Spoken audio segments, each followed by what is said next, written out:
Good morning, children. Today I am going to explain about what happened after the World War One. What are the results after World War One? In this class, I am going to explain about there are so many treaties were happened after World War One, and so many new organizations were formed to solve the disputes among the nations, and so many revolutions also evolved in the countries of World War One. Okay, now let us see the Treaty of Versailles, which was happened in 1919. Treaty of Versailles.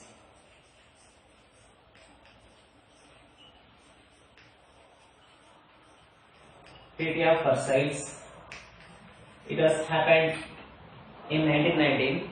Okay, Treaty of Versailles is nothing but a meeting between the victorious countries and the defeated countries in the World War One. The victorious countries. Okay, what are the victorious countries in the World War One? Britain, Russia, France. These are the victorious countries in the World War One. And in Germany, Italy, and Austria. Those are the defeated countries. Okay. In this Treaty of Versailles, Britain imposed so many terms and conditions on the defeated countries. Okay, Britain imposed so many terms and conditions on defeated countries. Okay, according to this Treaty of Versailles, the Austrian Empire, the Austro-Hungarian Empire was divided into so many small countries, and the small countries were shared by the victorious countries.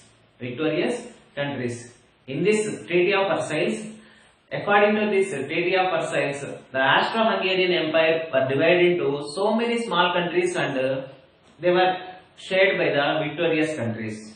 Okay, divide the countries and shared them. Shared. Okay. Now, according to this Treaty of Versailles, the German Empire also divided into some small parts. Germany also had lost its some parts of territorial parts to the Britain and France. Okay. Germany also lost its territories to the France according to this Treaty of Versailles. Germany lost its territories.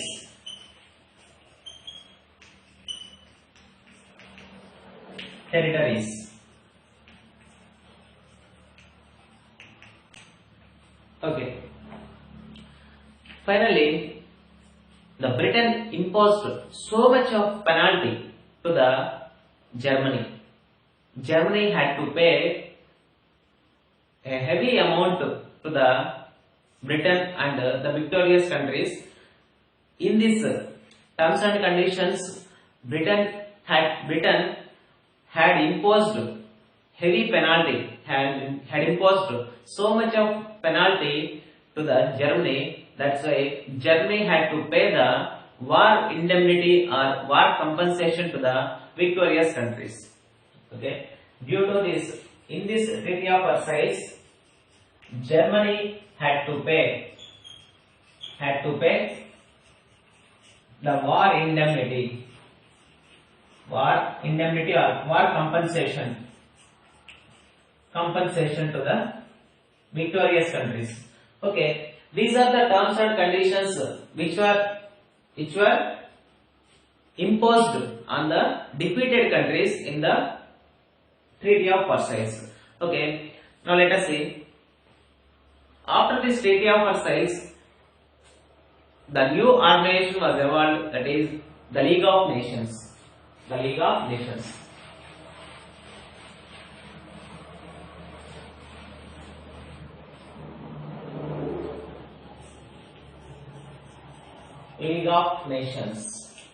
Nations was formed in 1920. League of Nations was formed in 1920. It was first ever international organization to solve the disputes among the countries and to reduce the wars between the countries. Its main aim is to reduce the wars between the countries. After the consequences of Treaty of Versailles, the world in the year US formed the League of Nations in 1920. Okay. After Treaty of Versailles, due to the Treaty of Versailles,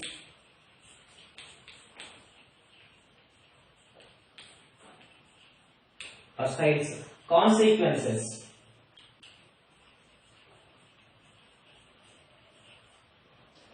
due to the Treaty of Versailles consequences, it was formed. The League of Nations is the first ever international organization.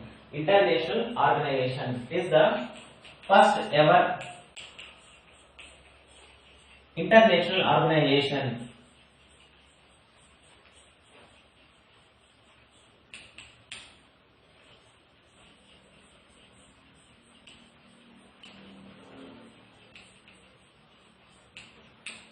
First ever international organization. The main aim of this Treaty of League of Nations is to solve the disputes among the countries. Solve the disputes among the nations.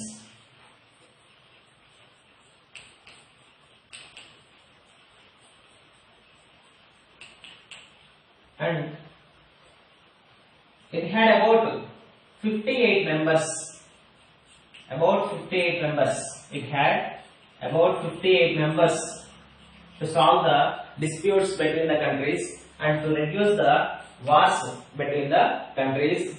But initially it got a success. But it was failed.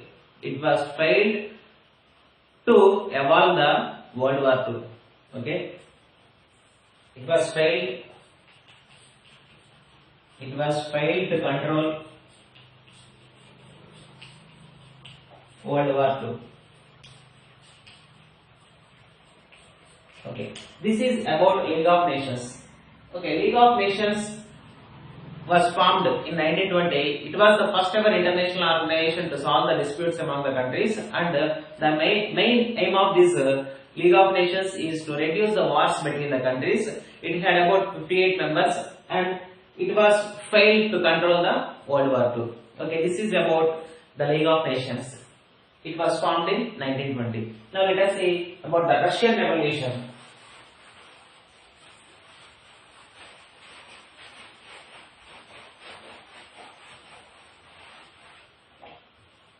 Russian Socialist Revolution.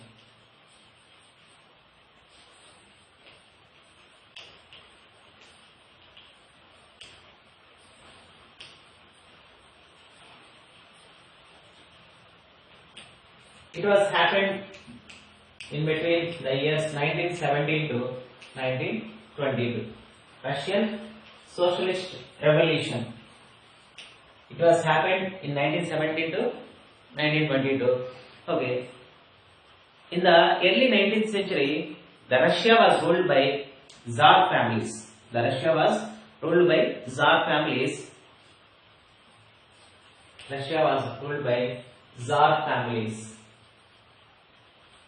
In the early 20th century.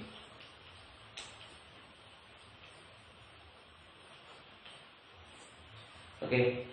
It had about 156 millions of population. It had about 156 millions of population in the 20th century. It had 156 millions of population in the early 20th century. It was the third largest country. In the population after China and India. It was the third largest populated country.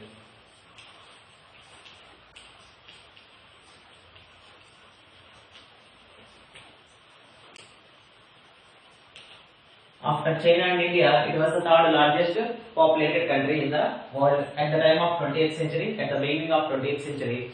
And it was spread in the two continents. This Russia state or the Russia country was spread over in the two continents that are, it was spread in Europe and Asia. That's why it is called as a Euro-Asian country. Euro-Asian country. Okay, this is about Russia. In the early 20th century, it was ruled by the Tsar families. Okay, most of the Russian people were dependent on the agriculture. Most of the people were dependent on the agriculture. Okay, there were so many struggles happened between the landlords, which means feudals. There were so many struggles happened between the feudals, it means landlords, and peasants.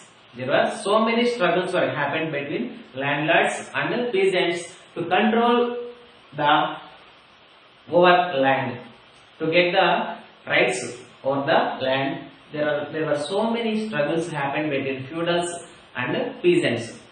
Here, feudals means the landlords who own the lands, and peasants means farmers. Okay, who paid the peasants means who paid the rent to the lands and they tilled. Okay. During the World War I, it is about 2 million of soldiers and civilians were died in the World War I. Okay. In World War I, the Russian people and soldiers were died. It is about 2 millions of people died. Okay. During the time of World War I, the Russia supplied so much food to the war front. The Russia supplied so much food to the war front. That's why after the World War I, it has a great loss, or it has got the disaster to get the food in cities. Okay. It supplied so much food in the World War I.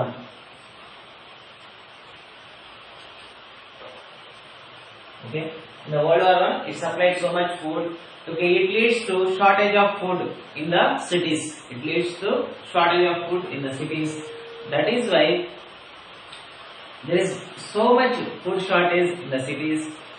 Okay, on March 18th, 1917, there is a big procession was took by the 1,000 women in the capital city, Saint Petersburg. Okay, once you see, in the early 20th century, Tsar families were ruled the Russia. Russia had 156 million of population, and it is the third largest populated country after the China and India. It is also called as a Euro-Asian country. In World War I, it died. The people who are died belongs to Russia. It about 2 million of people, and it supplied so much food to the World War I war front. Okay, now let us see about after this. Due to the shortage of food, the revolution has evolved. Due to the shortage of food, the revolution was evolved from the women. It is about 10,000 women. About 10,000 women had took the procession in the capital city, Saint Petersburg.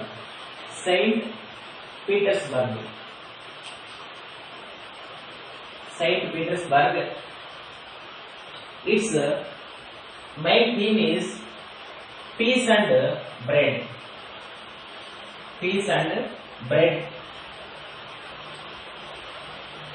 To to the nation. It is the theme of the procession. Okay, on March 8th, in 1917, about 10,000 women took the procession in the capital city Saint Petersburg. The main theme of this procession is peace and bread. Okay, share peace and bread to the nation. Share peace and bread to the nation. But at that time, Tsar Nicholas II, he was an emperor of Russia. At that time, in 1917, Tsar Nicholas II was an Tsar Nicholas II. He was ruled at that time. He was ruling at the time. In the 1917, he sent army to suppress the procession, to suppress the protest. He sent so much army, but within 2 days, the army also joined with the women protest procession, and all are attacked to the Nicholas Tsar. Okay, due to this attack, the Nicholas Tsar left his throne and escaped from the Russia. Okay, let us see. He sent army to suppress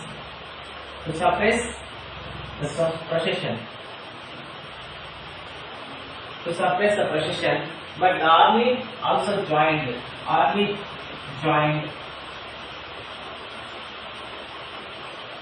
Joined with the women, and all the people had want to attack the Nicholas Tsar. That is why the Nicholas Tsar left his throne and escaped from the Russia. Okay, immediately the Russia formed its provisional government. In 1917, Russia formed a provisional government, and this was happened in the March. This revolution was evolved in the March. That is why it is called the March Revolution in Russia. It is also called as March Revolution. Okay, once again, on March 8, 1917, there were 10,000 women. Had took the procession in the capital city Saint Petersburg with the theme share the peace and bread to the nation. Okay, peace and bread to the nation. At that time, Tsar Nicholas II was ruling the country Russia. Okay, he sent army to suppress the procession, but within 2 days, the army also joined with the women, and they reverse attacked they want to attack the Nicholas Tsar. That's why the Nicholas Tsar left his throne and attacked to the escaped from the Russia. Immediately the Russia formed its provisional government. In 1917. Okay, it was this all was happened in March, in the month of March. That's why it is also called as March Revolution. Okay, this is about the revolution which was happened in the Russia. Okay, in the next class we will discuss about the October Revolution in Russia. Okay, thank you children.